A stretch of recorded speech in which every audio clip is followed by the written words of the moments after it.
देखिए, आज जो देश में माहौल है, यहाँ की मतलब देखा जाए तो महिलाएं असुरक्षित हैं। खास तौर पर इस समय जो टारगेट किया जा रहा है ज़्यादा से ज़्यादा, वो नाबालिग लड़कियों को किया जा रहा है। वो उसके पीछे कुछ कारण है, क्योंकि नाबालिग लड़कियां बड़े जल्दी उनको लोग लालच दे के बहका फुसला लेते हैं और उनके साथ जो कर्म कर रहे हैं वो बड़ा घृणित है। और हमारे उत्तर प्रदेश में कई घटनाएं हो चुकी हैं इस संबंध में। ऐसी घटनाएं भी हुई हैं जिसमें कुछ ही वर्ग जो है उसमें इन्वॉल्व नज़र आ रहे हैं। और वो भी देखा जाए तो उनकी मेंटेलिटी क्या है, वर्ग ऐसा है कि वो एजेड वर्ग है, उनकी एज ज़्यादा है, और लेकिन वो नाबालिग लड़कियों के साथ रेप कर रहे हैं। ये मेंटेलिटी कैसी है और इनके अंदर डर नहीं है, ये लगता है कि बिल्कुल शासन का और न्यायालय का डर बिल्कुल ख़त्म है।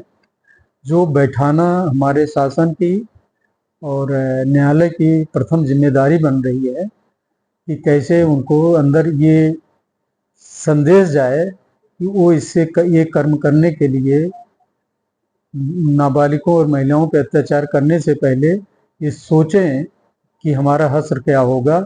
उनके परिवार वाले भी सोचें। और दूसरा ये है कि हमारे जो देश में परंपरा हो गई है कि वो छूट ज़्यादा मिल रही है, कुछ वर्गों में छूट ज़्यादा हो गई है और इसी का फ़ायदा ये ले रहे हैं। उसमें एक तो हम अगर कहा जाए तो लिव इन रिलेशनशिप भी है, और व्यक्ति की आज़ादी के नाम पे या स्वतंत्रता के नाम पे, व्यक्तिगत स्वतंत्रता के नाम पे, ये दो तीन इशू जो हैं बहुत ज़्यादा बड़ी भूमिका निभा रहे हैं इसके पीछे। क्योंकि लोगों को ये रहता है कि व्यक्ति में किसी की अगर एज ज़्यादा है, 18 साल से ऊपर है, तो वो कुछ भी करे उसके ऊपर रोक नहीं है। और जो बुजुर्ग हैं उनको भी ये लगता है कि ये कोई गलत काम नहीं है, और वो भी बहक रहे हैं या उनको पैसे के लालच में कोई इस तरीके की व्यवस्था दी जा रही है कि वो अपने पैसे से ऐसा घृणित काम करें।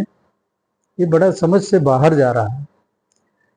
और समाज भी कोई ऐसे काम करता है तो उसकी तरफ आंख उठा के देखता नहीं, तो क्या कर रहा है उस पर रोक टोक नहीं करता। अगर ये रोक टोक और जिम्मेदारी सबकी हो कि बच्ची क्या कर रही है और ये बुढ़ा क्या कर रहा है या ये जवान क्या कर रहा है, गलत कर रहा है तो उस पर उंगली उठाए, उसका विरोध करे, ये व्यवस्था धीरे धीरे खत्म होती जा रही है। लोग अपने तक ही सीमित हैं, जिसका एक पहलू ये भी है कि ये व्यभिचार बढ़ता जा रहा है। आप देखें आज के समय में अगर कोई वयस्क और लड़का जा रहा है और पुलिस पूछ लेती है तो कहते हैं सीधा से पहला जवाब, हम लोग बालिग हैं। तो बालिग के नाम पे पुलिस की भी अधिकार खत्म हो जाते हैं, लेकिन पुलिस जबरदस्ती करके कुछ न कुछ उनको रोक टोक लगाती है और उनके पास हथकंडे अपनाती है।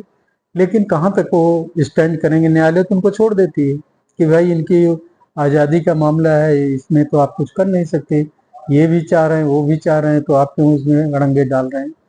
तो ये व्यवस्था हमको लग रहा है, बार बार इसको कहना पड़ रहा है कि इस व्यवस्था को देश में ख़त्म करने के लिए हमारी संसद में कोई ऐसी कानून लाया जाए जो इन सबको ओवररूल करके एक डर वाला कानून बने, और जिसको लागू करने के लिए और उसमें गलती पाए जाने पर लागू करने वालों को खिलाफ वही कार्रवाई होगी जो बलात्कारियों के खिलाफ होती है।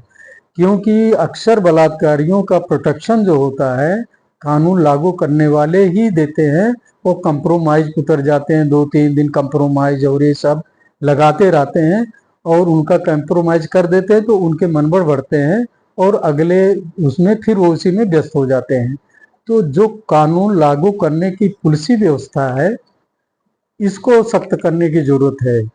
कि अगर किसी जगह से ये पता चला कि आपने इसमें इमीडिएटर बन के, माध्यम बन के सुलह करा देते हैं। अब बलात्कार के मामले में सुलह की केस होना चाहिए, लेकिन सुलह की जाती है। बहुत सारे पेपरों में ऐसे न्यूज आ रही हैं कि वहाँ सुलह करा दी गई, कहीं कुछ पंचायत ने करा दिया सुलह। इस व्यवस्था के ऊपर बिल्कुल वही केस चलना चाहिए जो बलात्कारी के ऊपर चलता है। तभी यहाँ की ये जो महिलाओं पे अत्याचार हो रहा है और बलात्कार जो हो रहे हैं स्पेशली, वो रुकेंगे। नहीं तो रुकने का कोई भी हमको वो संभावना नहीं दिखती, जब तक कि सिस्टम को भी बलात्कारी के कानून में नहीं लाया जाएगा। आप और देखें, जैसे अभी कुछ जगहों पे पकड़े भी जाते हैं, हुक्का बार में पकड़े जाते हैं या कहीं फ्लैटों में पकड़े जाते हैं, या आप देखेंगे मसाज सेंटरों में पकड़े जाते हैं जिसका कोई लाइसेंस कुछ नहीं रहता, और उनकी गाइडलाइन है कैसे कैसे क्या होना चाहिए वो भी फॉलो नहीं होती, लेकिन वो केस भी दबा दिए जाते हैं। क्या होता है, वो सेंटर एक जगह से दूसरे जगह पे चले जाते हैं और फिर अपने धंधे में लग जाते हैं। तो ये देखा जाए तो जगह जगह जो वेश्यालय बनते जा रहे हैं, इनको रोकना चाहिए देश में। और आप जानते हैं कि इनकी नीयत, जो वहाँ पे जाते हैं उनकी नीयत, और जो वहाँ पे महिलाएं जानती है उनकी नीयत क्या होती है। वो लड़कियों को अगर पा जाए तो बहला फुसला लेती हैं, और जो वहाँ पे पुरुष जाते हैं उनका तो काम ही है इस तरीके की व्यवस्था का उपयोग करना, और वो बढ़ावा मिल रहा है। हम तो कहेंगे सरकार से और देश की जनता को कि इस पे सक्रिय हो और मुखर होके इस पे अपनी आवाज़ उठाए, और महिलाओं के लिए, बच्चियों के लिए, और छोटे बच्चों का भी आप देखें तो किडनैप हो जाता है, कभी कुछ हो जाता है, उनको भी सुरक्षा मिले। इसी में देश की, समाज की भलाई है। और अगर ये नहीं होगा तो बच्चों का एजुकेशन, आप देहातों में देखें बहुत सारे बच्चियां जो हैं एजुकेशन से वंचित होती जा रही हैं, इन मंचलों से स्कूल नहीं जा रही हैं, और वही कारण है कि व्यवस्था जो हमारी पंगु बनी हुई है। कि जब तक गांव में तो लोग आवाज कम उठाते हैं, लेकिन कुछ लोग जब उठाएंगे फिर वहीं आ जाता है मामला, समझौता कर लो। ये समझौता वर्ड, और जो लोग शासन व्यवस्था, जो पुलिसी व्यवस्था है, वो इसमें जो इन्वॉल्व हो रही है समझौते के मामले में, ये बड़ा ही दुखद है और इसको बिल्कुल नहीं होना चाहिए। केस रजिस्टर करना चाहिए, एविडेंस इकट्ठा करना चाहिए, केस बनाकर और मुकदमा न्यायालय में चला चाहिए, और न्यायालय को भी ध्यान देना चाहिए कि ऐसे केसों पे कितनी जल्दी से जल्दी और सख्त सख्त कार्रवाई की जा सके, वो करे। तभी जाके ये संभव है कि देश की इज्जत और देश का स्वाभिमान सुरक्षित रहेगा। धन्यवाद।